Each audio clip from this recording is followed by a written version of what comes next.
aqui nessa noite. Amém? Sem perda de tempo, eu gostaria de ler aqui o capítulo 5 do livro de Mateus. Mateus 5. Eu estou lendo o versículo 3, o 4 e o 7. Aleluia, Jesus. Glória a Deus. Deus presente. Oh, Espírito Santo. Glória a Deus. Aleluia.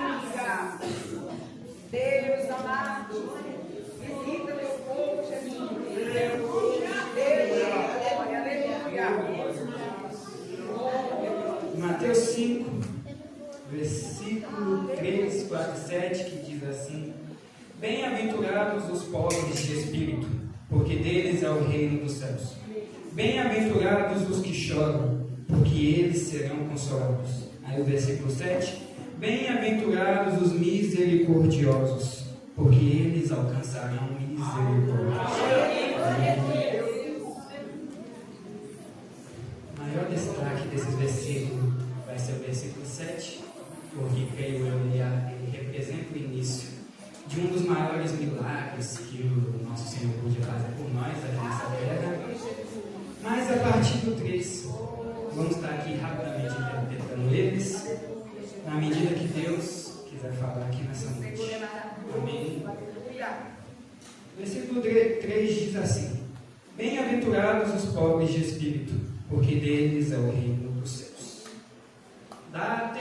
Surge até um ponto de interrogação quando a gente vê que os pobres de espíritos herdarão ao reino dos céus. Aí a gente pode até se perguntar: mas Deus, por que os pobres de espíritos?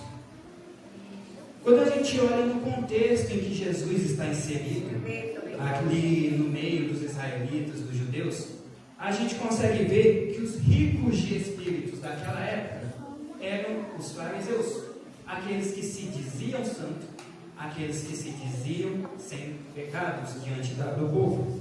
Mas eu não digo que eles eram ricos de espírito verdadeiramente, mas eles eram ricos de espírito de uma maneira falsa, aonde com o próprio entendimento eles afirmavam que eram santos. Mas Jesus vai nos dizer que bem-aventurados são os pobres de espíritos. E nesse contexto da época de Jesus, os pobres de espírito seriam o resto dos judeus, o restante da população, os ímpios ali daquela região também. E quando a gente vê a nossa realidade atual, o nosso século atual, a gente consegue ver essa passagem com um pouco mais de profundidade, onde atualmente a gente tem total certeza que pobres de espírito são todos os homens e todas as mulheres dessa terra. Não existe um aqui que seja verdadeiramente santo, que seja verdadeiramente rico de espírito, onde o nosso espírito, por conta da ação do pecado, se encontra em um estado de decadência total, aonde, se dependesse do nosso próprio espírito, seríamos mortos e condenados. Mas por que Deus diz que os pobres de espíritos herdarão ao reino de Deus? Porque aqueles que se dizem ricos de espírito, ainda hoje, ainda nos tempos atuais, são aqueles que falsamente dizem que fazem as coisas pela própria carne, falam pelo próprio entendimento, agem pela própria força e no final acabam fazendo coisas sem sentido, sem lógica, sem razão e sem fundamento. Mas nos dias atuais, as pessoas que entendem, que reconhecem e assumem que são pobres de espíritos, também assumem e entendem que não conseguem se salvar por conta própria, não conseguem orar por conta própria, não conseguem fazer nada por conta própria. E essas mesmas pessoas que assumem que são pobres de espíritos se tornam dependentes. Mas dependentes do quê? Dependentes do Espírito Santo. Dependente de Deus, dependente da graça, da misericórdia, dependente de toda a bondade que vem do Senhor, dependente de toda a palavra boa, perfeita, agradável, que vem da Bíblia, que vem da boca do Senhor. E assim como está escrito em João 14, 26, que confirma que o Espírito Santo, que é o Espírito Santo que nos ensina e nos faz lembrar das palavras de Deus, eu também posso afirmar que quando a gente inclina o nosso coração para Deus e incendeia o nosso ser diante de todos, eu posso afirmar que esse fogo, ele é criado e sustentado unicamente pelo Espírito Santo. Nós somos pobres de espírito, do espírito do homem, mas mas Deus nos capacita e nos enche com o Espírito Santo. E isso aqui é uma palavra linda para a nossa alma, porque é noite de cura, é noite de libertação, e aqui nessa noite eu sei, eu acredito que Deus está aqui para curar uma alma. Deus está aqui para curar diversas almas, aqueles que clamaram a Deus por socorro, aqueles que clamaram a Deus por ajuda, aqueles que clamaram a Deus por misericórdia, porque somos pobres de espírito e não podemos nos salvar, mas o Espírito Santo ele nos enche e nos torna capacitados para ser salvos. E Jesus ele começa falando sobre os pobres de espírito, e não é por acaso. É porque só quando a gente entende que a gente é dependente da graça de Deus, que a gente consegue entender as próximas bem-aventuranças e todos os ensinamentos de Deus. E dito isso, eu já posso passar para a bem-aventurança citada no versículo 4, que diz assim: bem-aventurados os que choram, porque eles serão consolados. Escutando o testemunho da irmã, eu não pude parar de agradecer a Deus por como Ele testifica a respeito da palavra para trazer aqui nessa noite. Porque eu havia orado para Deus, pedindo Ele confirmação, pedindo Ele para revelar a palavra. E lá em casa, eu anotei no meu caderno tudo que Ele estava pedindo para eu anotar para poder servir de reflexão. Passei no esboço do tablet para poder ficar mais fácil de trazer aqui. E o que ela falou entra certinho no que foi estudado. Porque quem nunca chorou diante de uma situação difícil? E eu não digo qualquer situação. Eu não digo por causa de um bem material que a gente perdeu, mas que com o trabalho e com o tempo a gente consegue repor. Eu digo chorar por conta de doença, por conta de uma fonte de renda, uma fonte de sustento que se cessou. Chorar por causa de uma esperança que parecia morta. Chorar por causa de um ente querido que se foi. Quem nunca chorou por essas coisas? E quando a gente olha a forma como as pessoas choram nesse mundo, como elas lamentam nesse mundo, a gente percebe que muitos derramam as lágrimas de forma errada. Aonde contam para amigos, contam para pais, não tem nada de errado nisso. Contam para pessoas que estão próximas, colegas de trabalho, ou até mesmo postam na internet. Mas a prioridade não é Deus nessas pessoas. Falam com o mundo todo, mas não fala para Deus. Se é só Deus que pode salvar e curar a gente. O Salmo 56, 8 diz: Tu, ó Deus, contaste as minhas variações, pões as minhas lágrimas no teu odre, não estão elas no teu livro? Deus conhece todas as nossas lágrimas, principalmente as que a gente chora de joelho, chora com o coração inclinado a Ele. E refaz uma pergunta: quem aqui nunca chorou em uma oração enquanto falava com Deus? É até legal eu pensar isso, que a primeira vez que eu chorei de alegria na minha vida toda, eu não tenho tanto tempo de vida, tenho 21, mas está valendo. A primeira vez que eu chorei de alegria foi orando para Deus no meu serviço. Uma vez que eu estava sozinho, trabalhando num lugar meio escuro, porque estava escurecendo já era mais de 6 horas da tarde. Eu estava orando, conversando enquanto trabalhava. Eu estava falando com Deus a respeito das coisas que eu estava vivendo, desde que eu havia me convertido. Isso tinha uns 3 meses que eu tinha aceitado Jesus. Tem uns 2 anos e meio, mais ou menos isso. E ali, naquele quarto sozinho, ali, tipo, era a casa de um cliente, mas ali na área da construção onde eu estava trabalhando sozinho, eu derramei lágrimas de alegria diante de Deus. Porque a gente não chora só de tristeza. O choro pode até começar por tristeza, mas quando você chora diante de Deus, passe o tempo que for, Deus transforma o motivo das lágrimas e passa a ser lágrimas de alegria. Se há necessidade da cura e você chora por cura, logo Deus vai fazer você chorar de alegria pela cura, pelo milagre, pela libertação, por tudo isso que Deus tem nos entregado. E é como a irmã falou, ela escutou aquilo que o médico falou para ela através dos exames, ela entrou no quarto e chorou. E por que ela recebeu a cura? Porque a prioridade dela foi falar com Deus, não foi falar com os familiares, não foi falar com os amigos. Talvez os familiares dela receberam realmente a notícia junto com ela, antes dela ter a oportunidade de orar, mas na primeira oportunidade de orar que ela teve, ela orou com Deus, ela orou para Deus. Às vezes a gente recebe uma notícia ruim, uma doença que entra na nossa vida para poder nos causar dor e tristeza, e na primeira oportunidade que a gente tem de orar não desabafa a respeito das nossas dores e a cura não vem. Aí depois a gente quer, como que diz? A gente quer colocar na conta negativa de Deus, falando que a gente não recebeu a cura porque Deus não é Deus, falando que não aconteceu porque Deus não é Deus. Mas muitas vezes a gente não ora no primeiro instante com Deus. Eu reconheço que tem algumas orações que Deus talvez não responda, mas é por conta de nossas intenções. É impossível a gente não se frustrar com Deus. Eu estava ouvindo uma pregação esse dia que falava isso. A primeiro instante essa frase parece até estranha, mas é mais pura verdade. Porque a gente coloca a nossa expectativa tão lá no alto, quando Deus mostra que é para a gente começar a escada de baixo, a gente se frustra.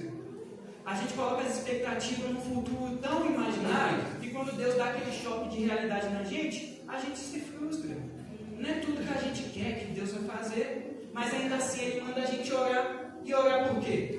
Mesmo a gente sabendo que algumas coisas Ele não vai fazer, mas orar porque é assim que tudo acontece. Não tem como esperar um milagre se a gente nem começou a orar ainda. Se a palavra ainda não saiu do nosso coração, passou pela nossa boca, saiu publicamente para que todos pudessem ouvir, ou até mesmo no secreto, para que só a gente pudesse ouvir, nós e Deus, nada acontece, sempre tem um primeiro passo. E Deus, Ele escuta todas as nossas orações. Deus escuta. E eu faço uma pergunta: quem nunca chorou orando, falando com Deus? Eu creio que todo mundo, eu creio que quase todos, eu creio que a maioria, eu creio que muitos já choraram falando com Deus. E aqui nessa noite, baseado nesse versículo, tendo esse versículo como palavra de Deus aqui nessa noite, eu tenho uma resposta. Deus tem uma resposta para você que tem chorado em orações.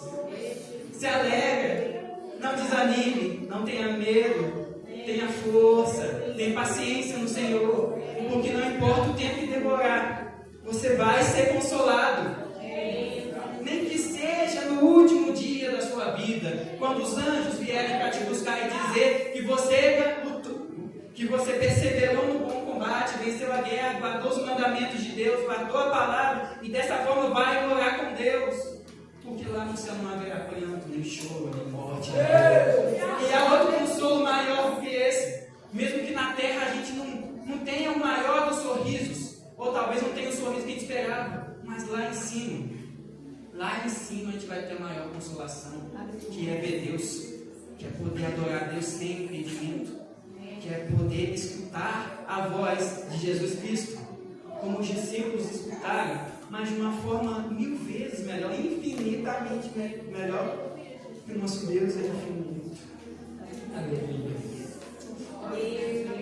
Passando para o próximo versículo. A gente tem aqui escrito no versículo 7. Bem-aventurados os misericordiosos, porque eles alcançarão misericórdia. Irmãos, isso é muito importante da gente lembrar, principalmente para a cura da nossa alma, porque a misericórdia e a graça de Deus pode-se dizer que é o ponto mais importante que a gente tem na nossa vida, no dia a dia. É como se fosse, para quem tem dificuldade de andar, é como se a graça e a misericórdia de Deus fosse a melhor muleta que a gente pudesse ter. Para quem é fraco para fazer as coisas, a graça e a misericórdia de Deus é a melhor fonte de energia para a gente. Porque a partir dela, a partir da graça e a partir da misericórdia, a gente consegue viver o próximo dia, sabendo que por mais difícil que seja, por mais que a gente tenha pecados, por mais que a gente muitas vezes luta contra esses próprios pecados, Deus ainda está com a gente, não nos deixando só. E pensando nesse versículo, eu não pude deixar de lembrar da pregação do co-criador João Carlos, domingo. Não vai esquecer do título, né? Não posso esquecer da pregação dele, onde ele citou uma passagem muito linda, quando se fala de misericórdia, que é Ezequiel 16. Eu poderia aqui ler Ezequiel 16, mas como a gente vive alguns poucos séculos depois desse acontecimento, eu vou contar Ezequiel 16 de uma maneira um pouquinho diferente, mas mantendo o mesmo ensinamento. Que é bem assim. Era uma vez uma criança sozinha, solitária, abandonada por todos, lá largada para sofrer nesse mundo. A criança estava sozinha, mas sozinha de pessoas, porque ainda havia coisas como havia a solidão, havia a dor, havia o desamparo, havia o desespero e havia o desconhecido. Essa criança havia sido abandonada por seus pais, havia sido abandonada desnuda, sem nenhuma proteção contra esse mundo e contra os males desse mundo. E assim ela viveu por algum tempo, sem saber o que seria do próximo dia, sem saber o que iria acontecer no próximo passo, sem ter ninguém para apoiar e consolá-la. Mas isso não durou. Chegou um momento em que apareceu alguém que ela não conhecia, mas que esse alguém conhecia ela desde antes do nascimento. E esse alguém cuidou dela, deu proteção, deu roupa, deu abrigo, deu alimento, ajudou ela a crescer, deu joias para enfeitar o corpo dela, arrumou o cabelo dela, arrumou tudo que ela tinha de ruim e por fim prometeu e cumpriu se casar com ela. Ele prometeu que estaria com ela para todo sempre, que isso que é o casamento. Ele prometeu que estaria com ela para todo sempre. Mas no fim, mesmo com todo esse ato de bondade, essa criança que cresceu depois de adulta traiu ao Senhor, traiu ao seu esposo. Ela se corrompeu, ela se prostituiu e demonstrou ingratidão. Eu precisava contar dessa forma porque nós nos encaixamos perfeitamente nessa história. Outrora estávamos sós, abandonados, perdidos em um lamaçal de pecado, perdido dentro do mundo, perdido no meio do mundo, sem saber para onde andar, para onde ir, sem saber o que fazer, sem saber o que falar. Nós estávamos desprotegidos. Porque eu sei que cada um tem uma realidade diferente, mas todo mundo aqui sabe, um dia a gente esteve desprotegido. Mas mesmo que a gente estivesse feio, envergonhado, sujo para os olhos das outras pessoas, o Senhor ainda pegou em nossas mãos. Ele ainda nos deu roupa, nos deu proteção, Ele nos ensinou o caminho correto, nos deu o ornamento que é o Espírito Santo, que hoje em dia é o que transforma a gente em criaturas belas diante de Deus. Ele nos deu tudo aquilo que é bom para que pudéssemos ter uma vida boa. E como todos sabemos, e como o irmão pregou no domingo, Ele prometeu casar-se com a gente. Ele desceu aqui na terra, Ele conversou com o nosso Pai, Ele pagou o dote, Ele foi ao céu preparar lugar. Um dia vai voltar para buscar a gente. Mas ainda assim, um dia a gente traiu Deus.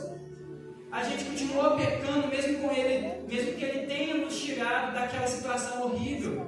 A gente mostrou, a gente fez, a gente teve atos de ingratidão para com Deus, mesmo que Ele tenha nos resgatado do pior lugar possível. E sinceramente, se a gente for olhar a razão humana, uma pessoa que faz isso com a pessoa que salvou ela, merece algo bom? Merece um retorno bom para ela? Alguém que demonstra ingratidão diante do teu Salvador merece ser salvo novamente, merece ser resgatado novamente, merece ser limpo novamente. Diante da razão humana, não. Uma pessoa que comete tais atos não merece. Mas aí a gente percebe que o Senhor, glória a Deus, aleluia, o Senhor ele não pensa com a razão humana. A razão dele é 1000 vezes melhor que a gente, melhor que a nossa. É como a Bíblia mesmo vai dizer que a fraqueza dele é maior que a nossa força. E a loucura dele é mais sábia que a nossa sabedoria. Ou seja, o entendimento do Senhor não é como o nosso. Para a gente, uma pessoa que comete tais atos não merece salvação. Mas para Deus é diferente. Para Deus Ele age diferente do que a gente tinha esperado. E aqui entra um ponto de reflexão, onde a gente consegue começar a história no Antigo Testamento e concluir ela no Novo Testamento, que me deixou extremamente alegre na hora que eu percebi que Deus falou isso comigo. Essa criança, quando cresceu e traiu ao seu esposo, ela se prostituiu. E a prostituição, relacionada a quem é casado com alguém, tem um nome, e é adultério. Ou seja, nós adulteramos diante do Senhor, assim como essa criança dita em Ezequiel 6 adulterou diante do esposo dela. E adultério é um pecado para a morte, assim como todos os outros para a condenação, assim como todos os outros pecados. Mas o Senhor ele não parou no adultério. O Senhor ele não colocou o ponto final quando chegou a palavra. E eles pecaram. Quando a história chegou no eles pecaram, ele colocou ou uma vírgula ou 3 pontinhos, que significa que a história continua. E o tempo foi passando, o tempo foi passando, o tempo foi passando, até que a gente chega no livro de João. Até que a gente chega no livro de João, capítulo 8, onde o Senhor fala comigo dessa palavra ontem nos nossos ensaios dos jovens, com a frase, quem é esse? João capítulo 8. Eu posso perguntar, gente, quem é esse que não tinha pecado e ainda assim nos perdoou? Quem é esse que podia ter tacado a primeira pedra para nos condenar, mas não pegou nenhuma para nos apedrejar? Quem é esse que perdoou a todos os nossos pecados, mesmo que ele tivesse visto claramente os nossos pecados, mesmo que ele tenha visto os nossos adultérios, as nossas prostituições, as nossas fornicações, os nossos desvios de caráter? Quem é esse que viu todas essas coisas como o mais próximo e ainda não nos condenou? Esse é Jesus, que em João, capítulo 8, quando ele vai falar, quando a gente vai ver a passagem a respeito da mulher adúltera, onde os fariseus, enquanto Jesus ensinava aos judeus, aos israelitas ao seu redor, os fariseus vão levar uma mulher adúltera para diante de Deus e falar: Senhor não, né? Eles chamam ele de mestre, apanhamos essa mulher em adultério. E a Bíblia diz, a Bíblia confirma. Por essa frase a gente consegue entender que ela realmente era adúltera. Eles não estavam mentindo. Assim como é a nossa situação, nós somos realmente pecadores. Sim. Aí os fariseus vão falar para Jesus: mestre, nós apanhamos essa mulher em adultério. Segundo a lei de Moisés, nós devemos apedrejar mulheres como estas. O que devemos fazer? Ou melhor dizendo, o que o Senhor fala a respeito disso? Mas, assim como eu disse, a gente tem um pensamento, a gente tem uma ideia humana, racional, entre aspas, a respeito do que tem que acontecer com pessoas ingratas, mas Jesus tem outra. Jesus tem uma ideia muito melhor, tem um pensamento muito melhor, um entendimento muito melhor para a gente.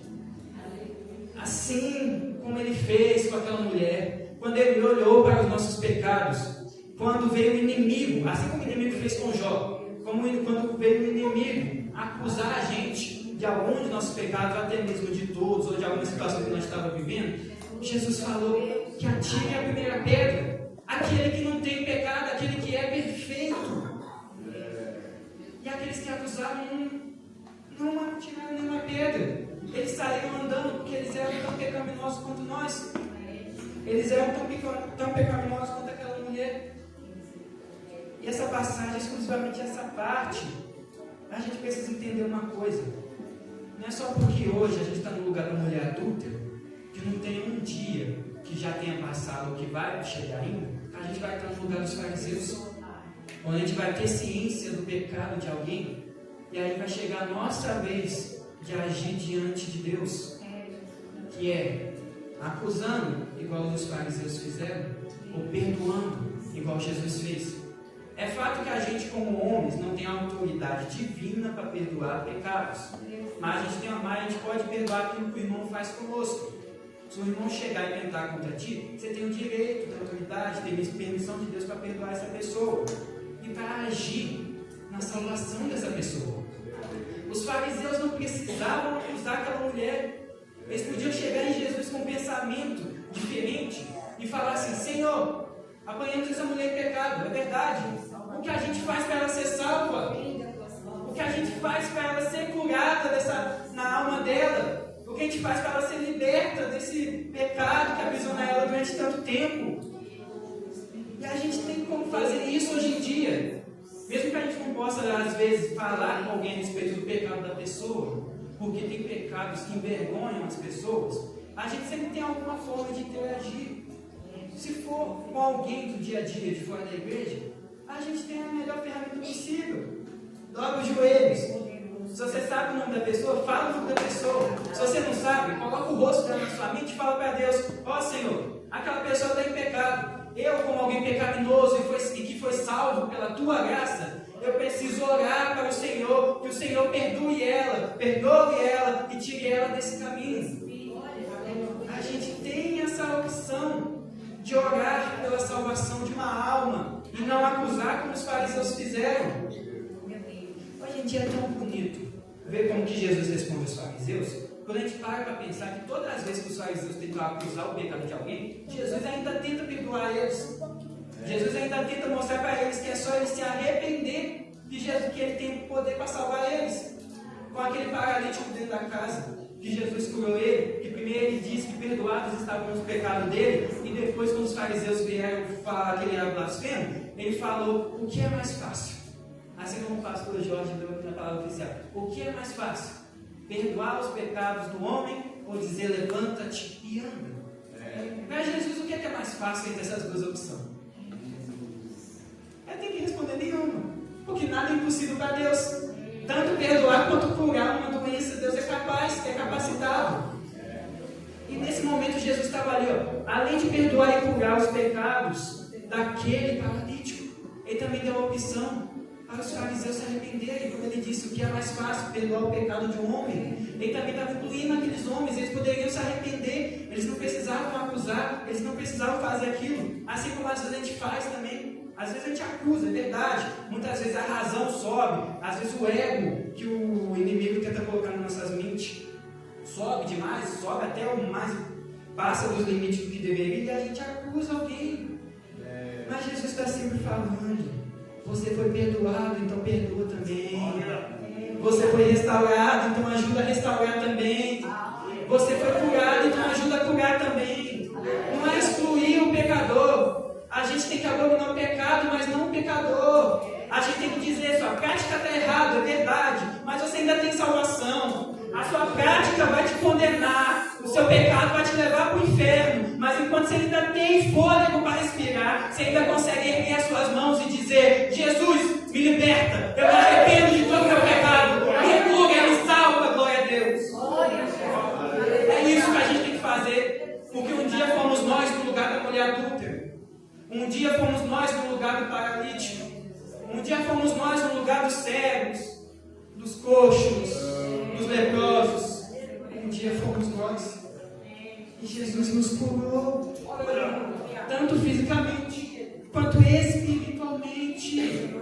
Jesus, Ele nos curou. E a gente está aqui como ferramenta dele para levar cura para os outros, para levar cura àqueles que nos ouvem. A igreja não é só 4 paredes, apesar de que a gente tem a responsabilidade de congregar no templo, para poder edificar a gente com pessoas que já foram edificadas anteriormente. Porque é igual eu já ouvi muitos dizer: não tem como alguém querer ensinar outra pessoa sem sentar para ensinar, sem sentar para aprender. E a gente vem aqui na igreja, senta no banco da igreja para poder aprender com pessoas que já foram ensinadas, com pessoas que já têm bagagem, com pessoas que já têm história. São pessoas que ainda são dependentes da graça de Deus, mas que foram capacitadas para ensinar a gente. E como que a gente espera ser curado da alma, ser curado até do corpo, ser liberto do pecado, se a gente não tem nem coragem de sentar para aprender? É aquela coisa, muitos dizem: eu sou a igreja, meu corpo é o templo do Espírito, é verdade. Mas aí a pessoa usa isso como desculpa para ficar dentro de casa. E sabe o que é pior? E sabe o que é pior ainda a situação? A pessoa fica dentro de casa, não congrega em nenhum ministério, e quando ela está dentro de casa, ela não tem coragem de abrir o telefone nem para assistir uma pregação. Porque todas as vezes que ela vê alguém falando da palavra de Deus, o Espírito Santo age para confrontar o pecado dela, só que a pessoa está tão apaixonada pelo pecado, rejeita as palavras do Espírito Santo. Isso acontece com a gente. Eu sei que o que eu falo pode parecer um pouco, pode destoar um pouco do que eu acabei de falar sobre a respeito de orar, mas é necessário falar de pecado justamente para a gente reconhecer o pecado e orar para cura e para salvação e arrependimento. A gente não pode simplesmente fechar o olho para aqueles que pecam e esquecer que se alguém tivesse fechado o olho para nós, a gente ainda estaria em pecado. gente ainda estaria em uma situação de indignidade diante do Senhor. A gente ainda estaria numa situação em que não conseguiríamos nem mesmo orar. Se a gente fecha os olhos para o pecado desse mundo, o mundo se sobressai e apaga a igreja. A verdade é que a igreja de Cristo vai prevalecer, sempre haverá alguém para falar de Cristo, até que Ele venha, até que a trombeta toque, até que o Espírito Santo suba, sempre haverá alguém para falar de Cristo, porque se ninguém falar, até as pedras clamarão. Mas se a gente se fecha, se a gente vive num estado de olhos fechados, olhos vendados para o mundo, para o pecado do mundo, a gente não pode dizer que é cristão. E de pregar o Evangelho. E o Evangelho, ele faz o quê? Ele cura a alma. Ele restaura o pecador. Ele cria o arrependimento nos corações, para que as pessoas larguem e abandonem o pecado. Não tem como fechar os olhos e abandonar as pessoas quando a gente não foi abandonado. É só lembrar do nosso passado. É só lembrar para quando nós era a criança de Ezequiel 16, antes de Deus tocar na gente, antes de Deus eliminar os nossos vícios, antes de Deus, com a ação do Espírito Santo, tocasse em nós e fizesse a gente se testificar a respeito da verdade. A gente não pode fechar os olhos, isso tudo aconteceu conosco. E quando está acontecendo com outra pessoa ao nosso redor, a gente não pode fechar os olhos. Aí, tem um versículo que eu havia falado para Deus nessas bem-aventuranças, que eu ia ler 2 versículos que eu ia ler, caso houvesse tempo e Ele permitisse, que entra nisso que Ele está me permitindo falar, que é: bem-aventurados os limpos de coração, porque eles verão a Deus. E o outro, o 11, bem-aventurados, não, 10 e o 11. Bem-aventurados os que sofrem perseguição por causa da justiça, porque deles é o reino dos céus. Bem-aventurados sois vós, quando os vos injuriarem, perseguirem, e mentirem, disserem todo mal contra vós por minha causa.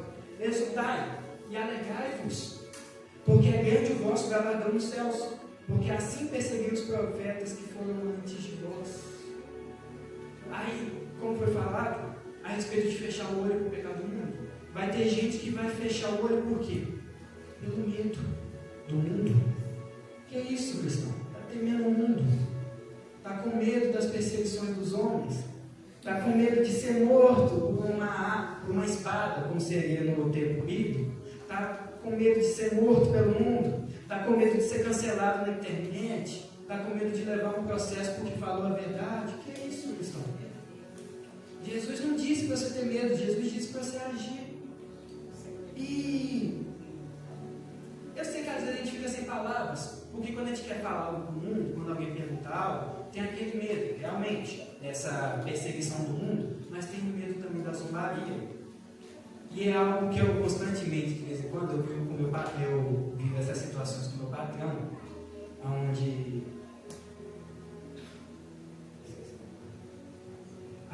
de vez em quando ele me pergunta ou questiona alguns dos costumes cristãos. Muitas vezes eu poderia ficar calado, e às vezes eu fico quando não tenho resposta, com medo dele zombar do Evangelho, coisa que ele já fez por diversas vezes. Infelizmente, mas eu sei que Deus vai agir na vida dele um dia, ele vai entrar dentro da igreja. Eu creio, aceitamos Jesus verdadeiro. Só que de vez em quando ele fala ele dá umas farpadas, ele cutuca assim nos lugares de glória e zomba do Evangelho. É igual foi diversas vezes, ele já criticou a questão do dízimo, ele já criticou a questão de cristão esperar até o casamento para certas coisas, ele já criticou a questão da gente ter essa prática de congregar, ele já criticou tanta coisa que de vez em quando fica até difícil ter paciência.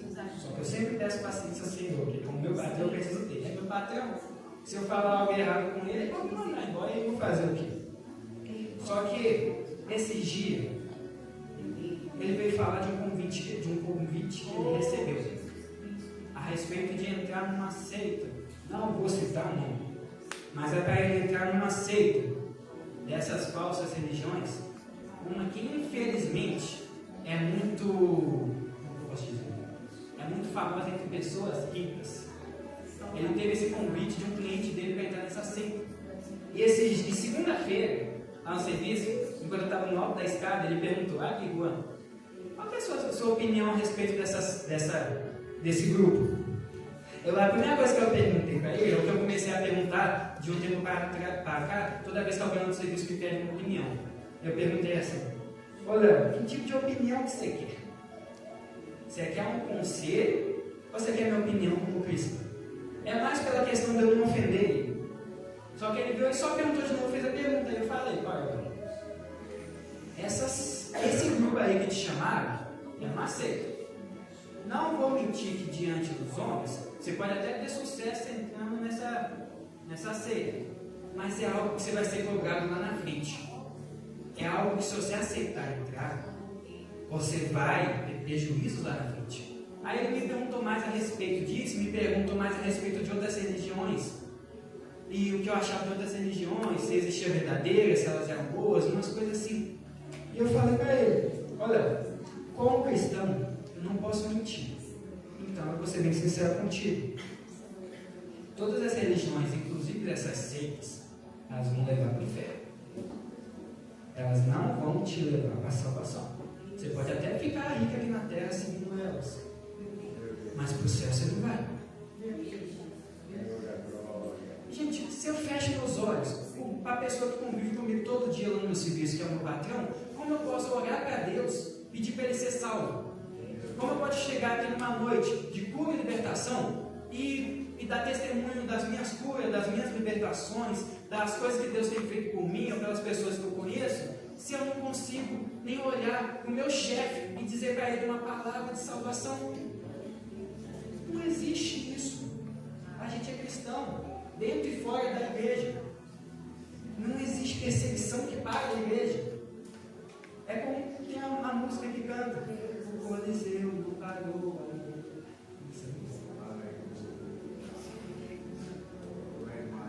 Sinceramente, a gente não pode falar diante do mundo. Aí, minha esposa esse dia estava falando um negócio da patroa dela, que a gente sempre acaba conversando também dessas coisas, que tanto meu patrão quanto o patrão dela fica falando a respeito de cristão no serviço. E ela veio e falou para minha esposa: por que ela está sempre com alguma dor de cabeça se ela é cristã? É o que o mundo mais faz, né? Pegar as nossas dores e querer acusar Deus com as nossas dores. Só que aí entra a condição humana, a condição temporária, onde a gente vive em um corpo que vai morrer. Então, querendo ou não, o nosso corpo vai sentir dor. Não posso acusar Deus só porque eu bati o dedinho que dói mais. Só porque eu bati o dedinho na quina da mesa. Não posso falar que Deus não intercede comigo só porque eu senti dor em algum momento. Eu não posso. Da mesma forma, eu não posso acusar Deus se eu estou com uma dor de cabeça. Eu posso acusar eu mesmo. Eu posso falar que é porque eu não bebo água direito, é porque eu não me alimento direito, é porque eu fico viciado no telefone, ou é porque eu não durmo no horário certo. Eu posso me acusar a respeito das dores que eu sinto. Mas não posso acusar Deus. Porque a gente tem muitos testemunhos aqui de cura. A gente sabe que quando é para Deus agir, Ele age. Quando é vontade dEle, Ele não se cala, Ele não se mantém parado. Ele se inclina lá dos altos céus para olhar para baixo, ver a nossa situação e nos curar. E a gente não pode acusar a Deus. E todas essas coisas precisam ser ditas exclusivamente, voltando à passagem da mulher adulta, desviando um pouquinho só do caminho, da ideia, voltando para finalizar, igual tem a expressão com chave de ouro, voltando à história da mulher adulta, a gente não pode se fechar nossos olhos para o mundo, por quê?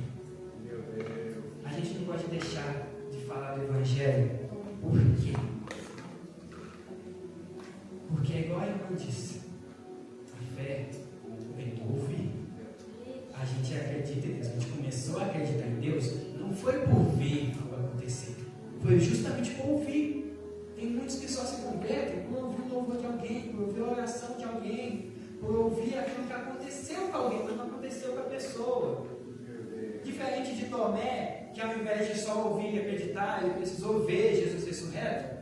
a gente acredita em Deus porque a gente ouviu a palavra dele, ouviu as canções dele, ouviu o que ele fez com outras pessoas e quisemos, e que em algum momento passamos a querer viver essas coisas também, e também passamos a querer ser salvos. E é por isso que a gente não pode fechar nossos olhos com o mundo. Porque até mesmo para a nossa cura, para quando a gente foi curado de uma enfermidade, para quando a gente teve um livramento na estrada, um livramento em qualquer parte da nossa vida, antes de qualquer livramento, cura ou libertação que um de nós recebeu, Deus falou uma palavra, Deus falou uma frase: eu te perdoo. Antes de curar qualquer coisa em nós, Deus perdoou os nossos pecados. E é aqui o Espírito Santo me conduz para falar, me conduz para estudar. Eu gostaria de agradecer essa oportunidade. E que aquilo que eu não falei, o Espírito Santo ele venha continuar falando para cada um aqui, tanto nessa noite, quanto quando sair daqui, quanto amanhã, e que o Espírito Santo seja a fortaleza, seja o alívio, seja a consolação e seja o melhor amigo de todos nós. Até a volta do Senhor Jesus. Amém? Bora, Jesus.